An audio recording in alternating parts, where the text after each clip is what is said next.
You're listening to Fighting Game Follies. It's the #1 podcast for low-level player opinions. Yeah, that makes sense. Round one. Hello to all my masters, grapplers, and set play psychopaths, to the Wi-Fi warriors, O2ers, tournament organizers, developers, and content creators, everyone else in the spectrum of the FGC. What's going on? It's your boy Goofy Games, he's Skyward Games.png, whatever I'm going by in this week's tournament run, and welcome back to another episode of the Fighting Game Follies, episode 16, if I'm not mistaken, 16, 17, around that benchmark, around that scope. I don't remember. I'll probably check it later on. If it, I'm just gonna say episode 16 for right now, and then if it's not, then we get two episode 16s. But oh well. Anyway, what's up? What's happening? I was away for a week because internet problems just decided to rear its ugly head. I got hit with a very whack mix-up. Could not block that mix-up, and I had to postpone for a week. But honestly, it seems more like a blessing in disguise because throughout this week we actually got a tiny bit of more Tekken news. Actually, Harada just came in, was like, "Hey, I'm gonna drop some not big stuff, but still drop some news," which it's always really nice, especially since that was supposed to be my Tekken week to actually talk about all of the stuff. So that's good. But yeah, Tekken news, baby. We got some more Tekken news. We're gonna be talking about even more of the Tekken news. I feel like I'm sort of slowly starting to understand it and everything. I've been watching a lot of Tekken lore videos and everything, sort of trying to understand the culture, the history behind it all, and just get my, I think I might slowly be starting to get my foothold into it, and I might start understanding what's actually happening in Tekken. I'm probably not gonna be able to play the games anytime soon, but I'm slowly starting to learn. I'm starting to learn some stuff. But yeah, with all that out the way, please sit back, relax, do whatever you're doing. If you're on the road, safe travels. If you studying, good luck studying. I don't know. This is probably gonna be a tiny bit of a more shorter episode. I don't know. It depends. But yeah, let's just get straight into it. And by getting straight into it, I mean let's actually talk about all of the old character announcements and everything that I've forgotten to actually talk about, because we have a decent amount of characters to actually talk about. Some a tiny bit more than others that I'm probably going to skimp over for right now. But in terms of just the characters that themselves that actually got announced, we have Lars, Jack 8, Ling, Leroy, June, and Asuka. Three of those that I'm actually really excited for. Just more in terms of their lore aspects and everything rather. But still, nonetheless, it's really good to see all of these characters returning, because these are all returning characters. Some more series staples than others, like for example Lars and Asuka. But there are some that just sort of came out of left field, and I guess since I'm alluding to her, I might as well talk about her now. June. June has been out. She's been out of a Tekken game since I think Tekken 5 or 6, which is insane that they sort of just came back and was like, hey, why don't we just drop her again? So yeah, that's actually kind of sick. If let me actually because I'm not so sure if I have the entire scope like down.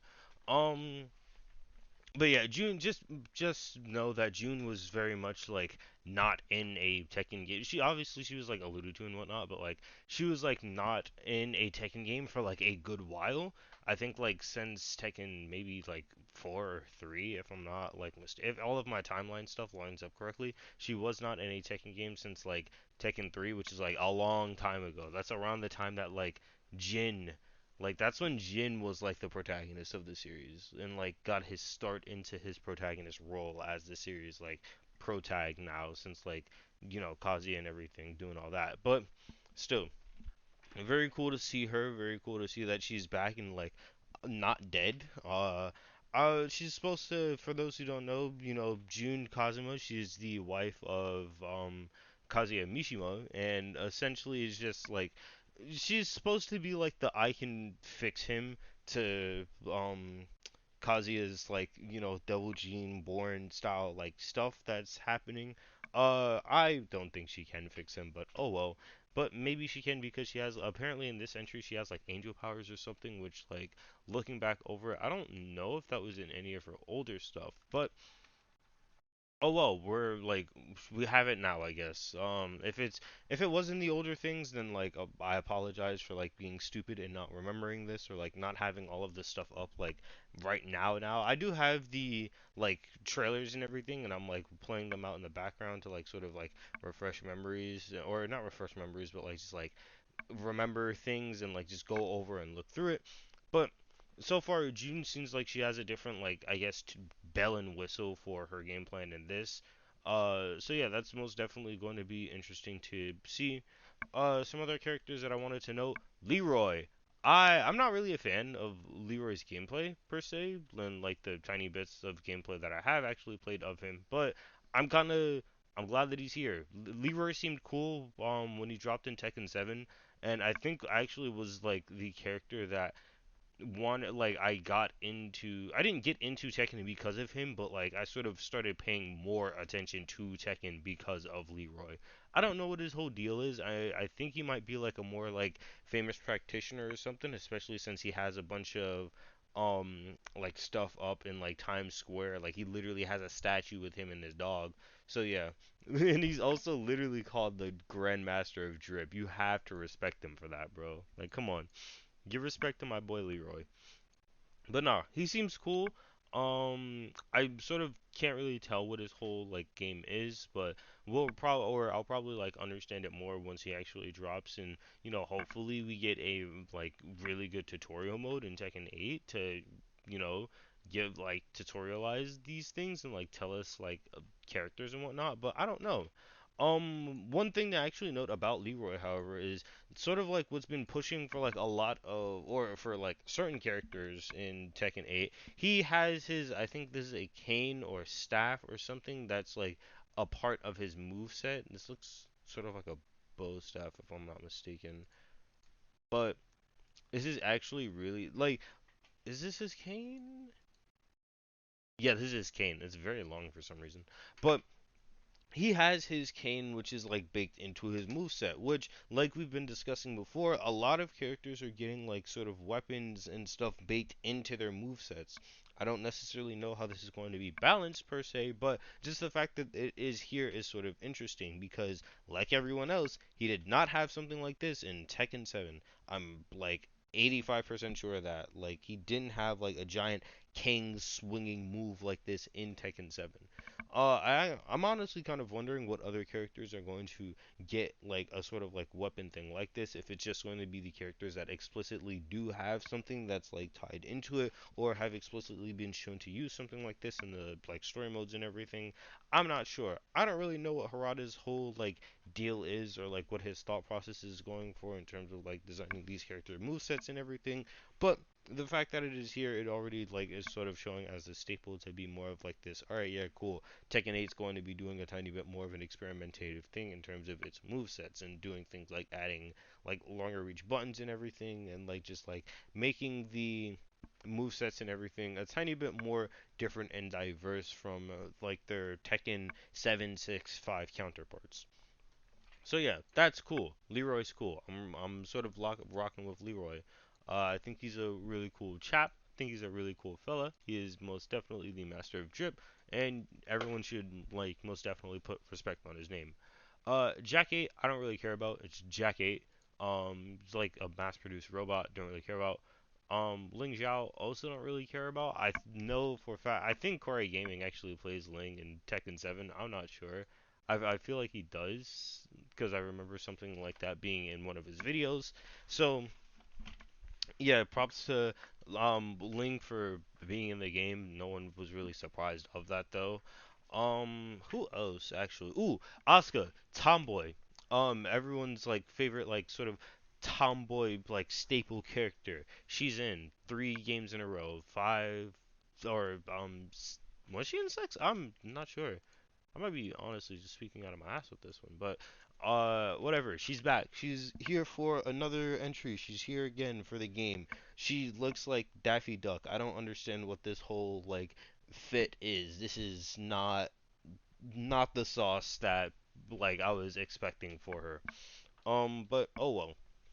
She's in her whole stick. I think if I'm not mistaken, I think she's a like relative of the Kazama line, so Yeesh. That's a lot of stuff there to like unpack. So yeah, cool. More Kazama family line lineage and everything. From what it seems like she has some sort of like power up cancel thing that she does because she like when she does a certain move or not a certain move, it might just be like a command input or something. I don't know, but when she does certain things, she goes into like a point stance, sort of I guess like Phoenix Wright, which is like very interesting. And I don't know any like I said, I'm only starting to get the baseline understandings in terms of like lore and everything for the Tekken cast. So like I'm not really like 100% in depth for like oh I don't know her like whole motivations and whatever, but I don't know. This sort of seems interesting. It seems like gets another cancel on top of like the cancel of the like I forget what it's called, but the drive mechanic thing that this game has, which is like really interesting. She has a dive kick just like Jin, which is also pretty cool. Maybe she might like take a tiny bit more inspiration from like his move set, but I'm not sure. We'll sort of just have to see more and then hopefully like actually get a lot of stuff when we potentially get a alpha, beta, something. Like, please don't have it be closed like two of Street Fighter like sixes because that, not fun. But Asuka, she's cool. She seems interesting. Honestly, she seems like a relatively like a more simpler character. I might play her. Same with Lars. Lars is also like a character I want to check out because he's sort of like a bastard Mishima child, which is like very cool. Or if I'm not mistaken, it's either I think I might be mixing him up with someone else. It's either he's like Mishima or Heihachi is like alleged child or he's like heir or not heir but was adopted after like Kazuya's whole thing. I don't remember. I don't really have Tekken 8 notes and everything. Another dive kick. If you have a dive kick, you're cool. You're very much cool in my book. Um Also a lot of I saw like some stuff like people were talking about with Lars and him being in Naruto Ultimate Ninja Storm 2. I don't know if this is a joke or not. I feel like this has to be like a Naruto Storm joke that I'm like not getting. But I don't think this can't be the same Lars, is it? Oh no, this is the same Lars. Okay. Um yeah, he made an appearance in Naruto Ultimate Ninja Storm 2. I have no idea as to why, but he made an appearance in this. That's very much interesting. Um I think if I'm not mistaken, people were saying that like his ultimate jutsu or something was very similar to like the one that he has in like Tekken 8, which that's kind of wild, I guess. Like I'm just sort of surprised that this was like actually not a joke or something. I'm just surprised that like this is real. Cause why is he in Naruto? It's just so interesting. I'm just interested as to how they like pulled the strings for this. Like has I know Harada is like what do you call it? He's a dude that likes to make hype stuff, but like I don't understand what his idea was for this. But go off, I guess. So yeah, Lars, he's not only in Naruto, but he's also coming back for Tekken 8. So yeah, be on the lookout for that. I'm actually kind of excited. Not excited per se because I still don't really have like a baseline for like any characters that I want to play outside of I guess like Jin.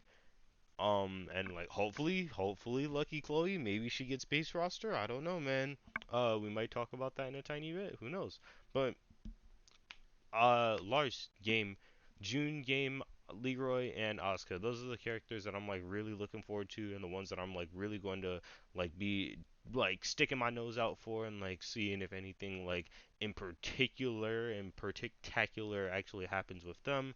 Once again, we won't actually know until we potentially get something like a beta to like really offset us like or give us more knowledge on things. But yeah, we have all of those characters to look after, or we have all of those characters to look out for.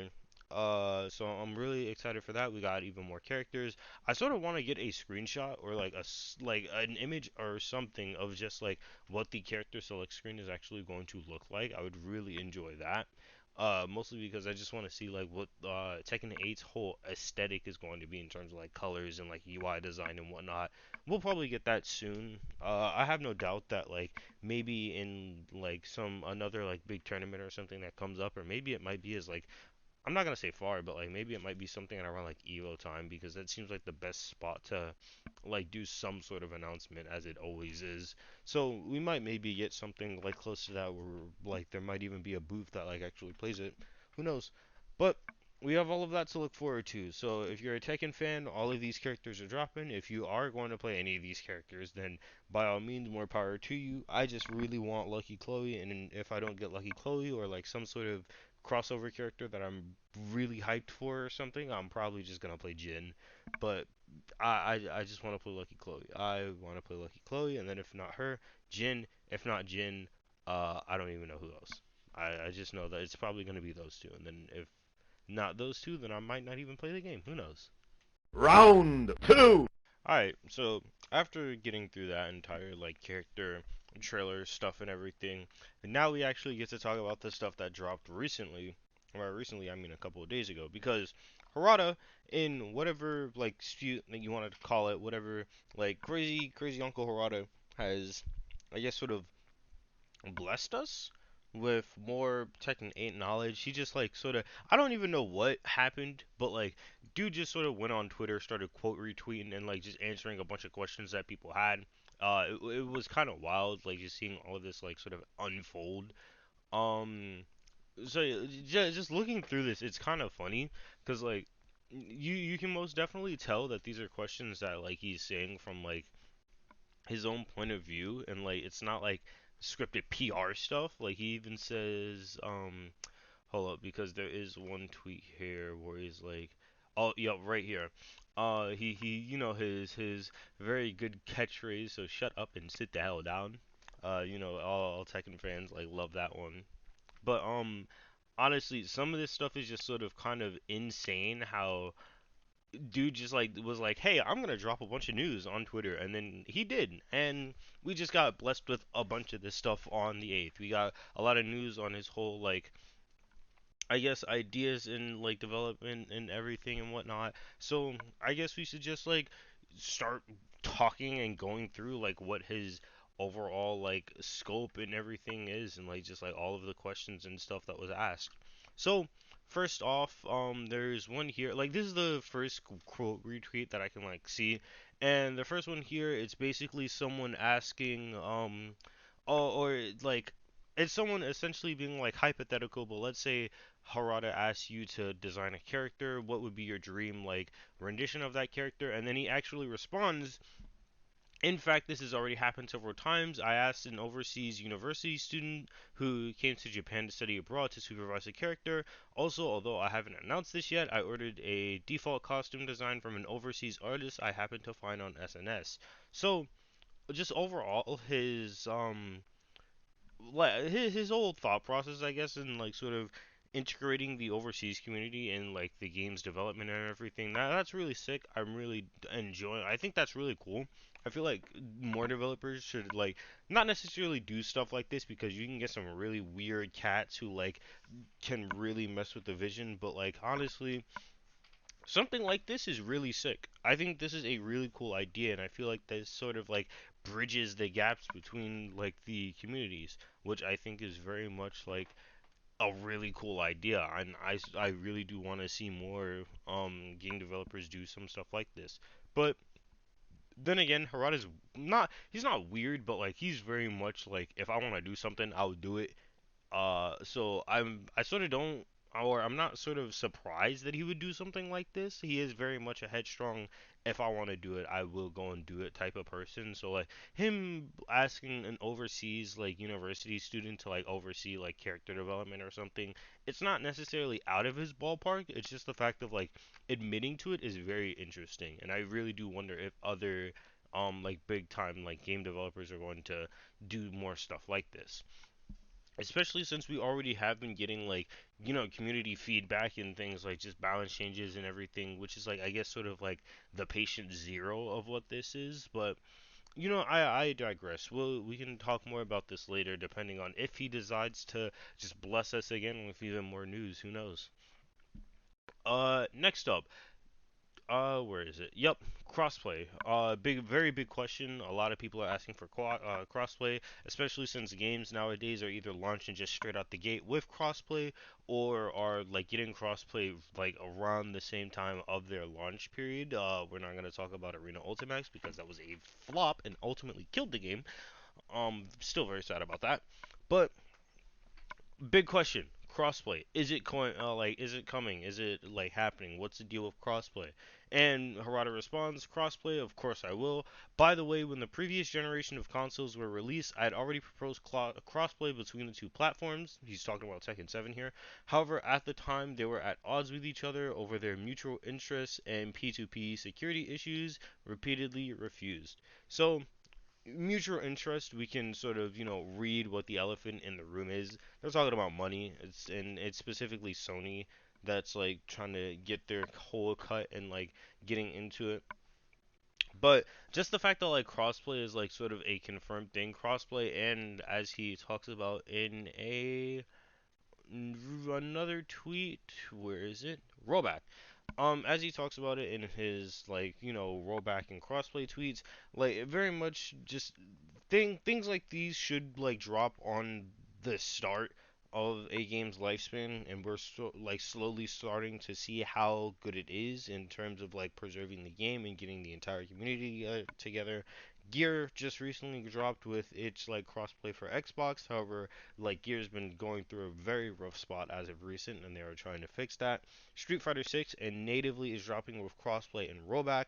Fortnite, Apex, like a lot of big games are like now sort of understanding that crossplay is very much something that needs to come at the start of your game, or at the very least it needs to be put into the game like as soon as you can, or as soon as you have the chance to implement crossplay, because ultimately that just keeps the community to be together. You open up more pools for everything else, and then just like it's just a good thing. Same with rollback here. Already installed it, and I already know what you want. The reason why we don't make big announcements like crossplay is because even if we make them big announcements, people like you will only say things like, "Wow, that's normal in this day and age." So shut up and sit the hell down. Very much Harada like. I am sort of agreeing with him on this one though. Like things like this, like things like rollback crossplay and like other stuff like that, it is very much starting to become normalized in this day and age. Like, which is kind of insane because like coming from an era of like fighting games where it was like, oh, delay based was the only thing that we got and like that was it. It's sort of like insane.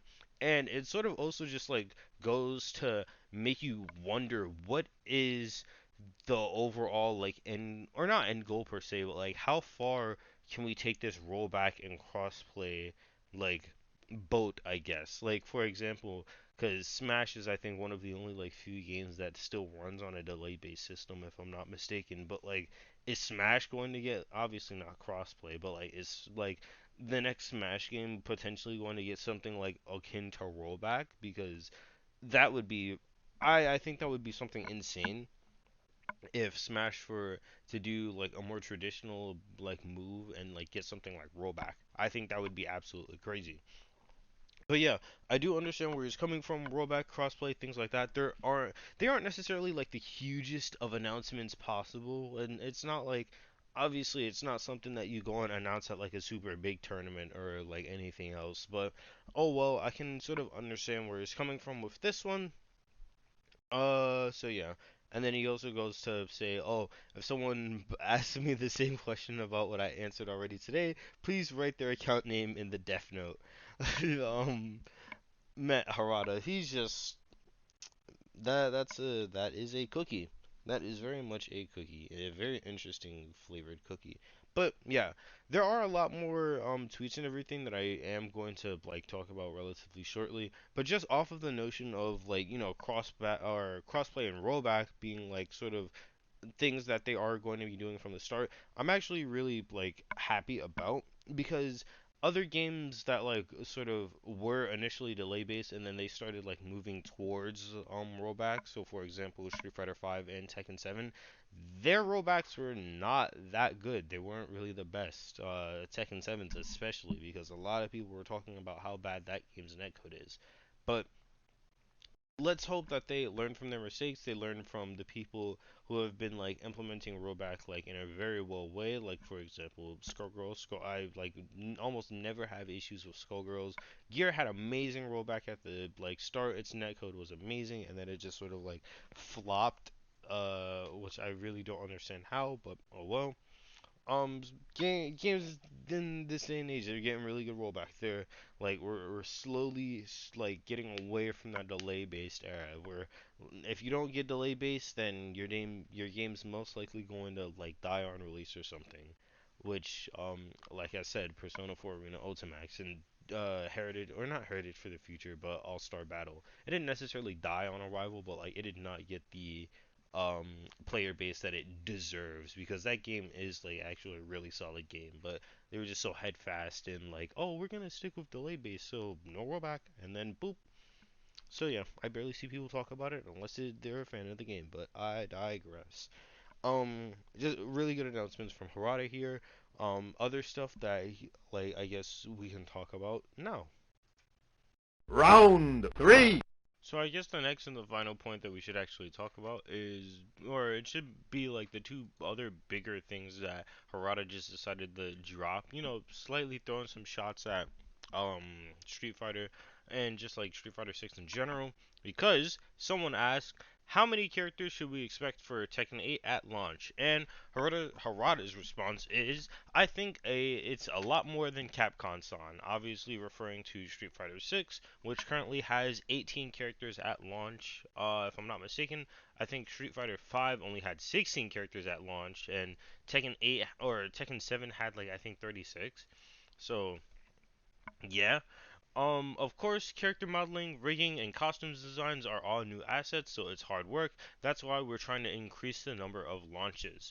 So Harada just straight like throwing shots at Street Fighter 6's like smaller roster sizes, which is partly understandable because how like or Capcom whoa, Tekken has a lot of characters to pull from in lore. Just over all of like the games and everything, they have a lot of stuff to pull from characters. Some that are a lot more, I guess, cloney than like or like clone like than others. If I'm not mistaken, isn't there literally just a doll that like plays whatever?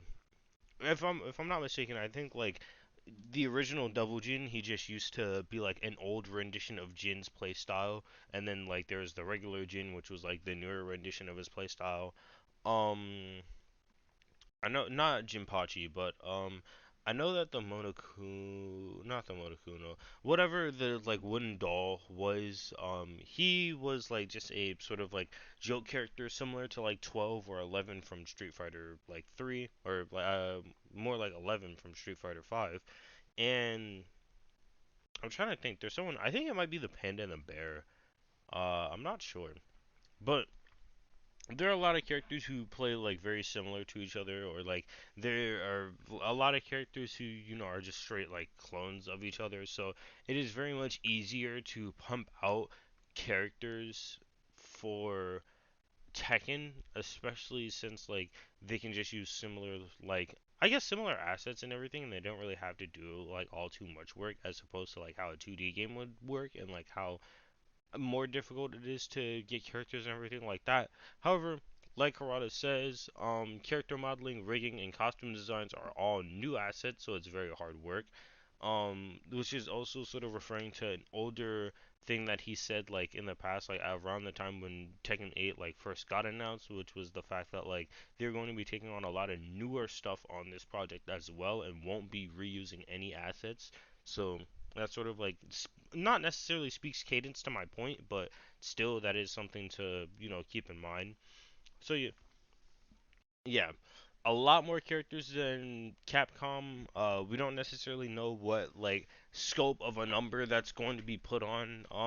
Currently we know right now that like Street Fighter 6 has 18 base roster characters, with it, or with them potentially adding an extra floor, for like whenever those four drop, we might get like day one DLC. Who knows? Probably not, because that wouldn't really make sense in terms of a business model. Because then why not just add them in the base roster?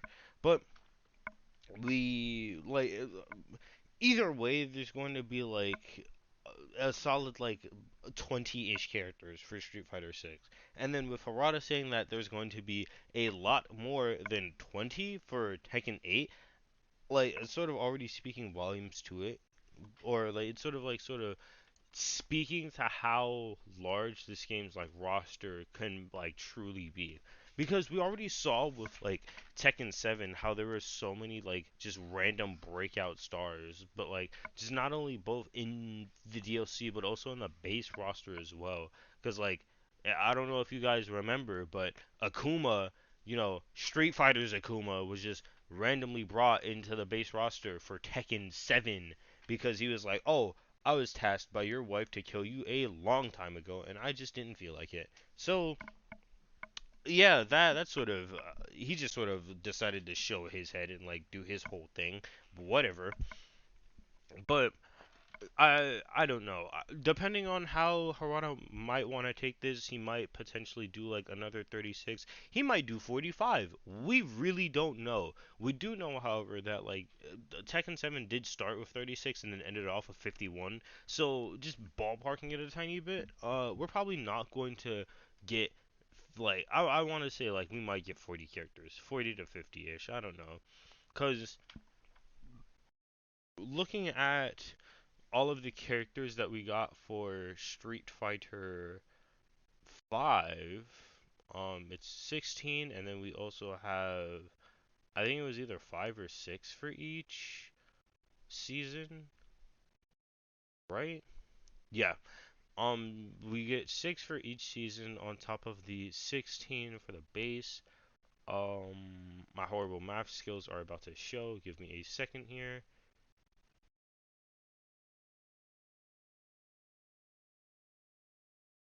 That's, I think, only like 46 characters, if I'm not mistaken.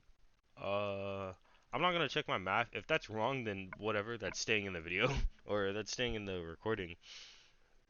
But 46 characters like at the end of Street Fighter V's launch cycle, not horrible, but like then again, still being beaten out by Tekken 7's 51 characters at the end of its life cycle. So once again, just like yeah, I think Harada might have Capcom beat here, but just the fact that he decided to like say this in general is also like just kind of wild. Because he was like, "Hey, I'm just gonna throw out like that little shade on top of that because I'm Harada and I can do whatever I want." Literally, if you guys don't know, like I think there was like one, I think it was an Evo event or something, but like Harada and someone else like came out and like they had on shirts that were just like "Don't ask me for shit," because the Tekken community just loves asking Harada for stuff. So yeah, another big announcement that I'm also going to cover here whilst we have the time is that someone asked, "Can we get a weekend beta of Tekken 8? I'm itching to play with Lars. I can't get enough of the gameplay and character reveal trailers." At Harada, obviously, and then Harada responds, "We are still only doing a closed alpha testing at each event, so please wait for the beta." Doesn't really say anything about when a beta is going to drop. It just like does show for a fact that like a beta will be dropping to the public. I'm not gonna say relatively soon. Maybe around like Evo time, maybe around like the end of this year. Who knows? We might potentially be getting Tekken 8 at around like maybe mid next year, depending on how quickly the team is working on this stuff. But we are for a fact going to be like getting a beta sometime in the near future, which is pretty. I'm pretty excited for it.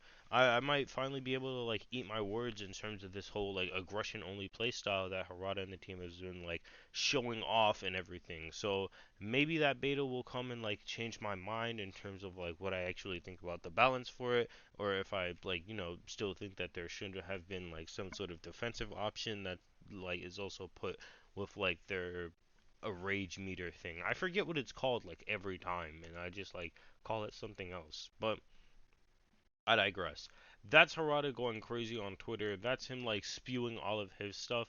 I would link tweets, but like it's a lot of stuff.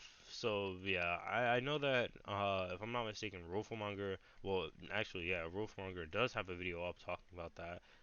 That was supposed to be, or I am supposed to watch that, but I'll do it later. Just overall, Harada is obviously throwing shots at Capcom. I'm not really sure how I feel about that, but oh well, I'm not even that big of a Capcom fan to begin with, so I'm not gonna try and like sit here and defend him or defend them. I'm more interested in seeing if he's going to live up to his word in terms of everything that he's like saying here, with there being like good rollback, good crossplay, and just like everything of the sorts. Tekken 8, honestly, it's like I wasn't necessarily on the fence about it per se, but like with all of the way that Harada was talking though, I'm starting to get a tiny bit more interested. It's starting to pique my interest a tiny bit more. I might honestly like I'm not gonna say it's a day one launch or it's a like day one buy. I might maybe buy this like month of release. Who knows? Until then, Harada, you gotta do a tiny bit more to try and get me to be a day one buy, like for the special edition stuff, because I pre-ordered the $100 like version of Street Fighter 6. So yeah, that's my wallet. But I digress. And I guess that's sort of like all the time that we have for this episode of the Fighting Game Follies. Thank you all so much for tuning in and like listening to me ramble on about like this crazy uncle and like his unrestricted access to the internet and like just social media in general. Um, be sure to follow the socials: YouTube, Instagram, Twitter, everything else. I have a Twitter where I do mildly funny tweets, and then I also do my opinions on fighting game stuff. Delilah dropped for. I know I said this last week, but like Delilah dropped for Guilty Gear, and I'm sort of on the fence if I want to cover her theme for the next Daisuke Dissect, or if I want to do like someone else. I kind of don't want to cover her theme, but at the same time, like the fact that it took me a whole 4 months and I didn't even finish a Sin video is sort of like, yeah, it's sort of an obligation to do that now. But whatever, I'll let you guys decide who I do next for the Daisuke Dissect video. So be sure to tune in and check, like, wait for that because I might drop a poll for it, or I might just ask a question and like gauge your opinion on it. But yeah, that's sort of everything that I have to say for all of the Tekken 8 news that we got as of recent. Once again, thank you also for tuning in. I really do appreciate it. I love you guys so much for listening to me ramble on about a bunch of stuff that probably isn't going to be mattering anytime soon. But until it doesn't, then I'm still gonna be here, talking about it and whatnot. Um, yeah, that's it. I'm just rambling at this point. Once again, thank you. And I will see you all in the next episode of the Fighting Game Follies. This has been your host, Griefer Games. Peace out, be safe, and do whatever you gotta do to keep moving forward. Go out, play some fighting games or something.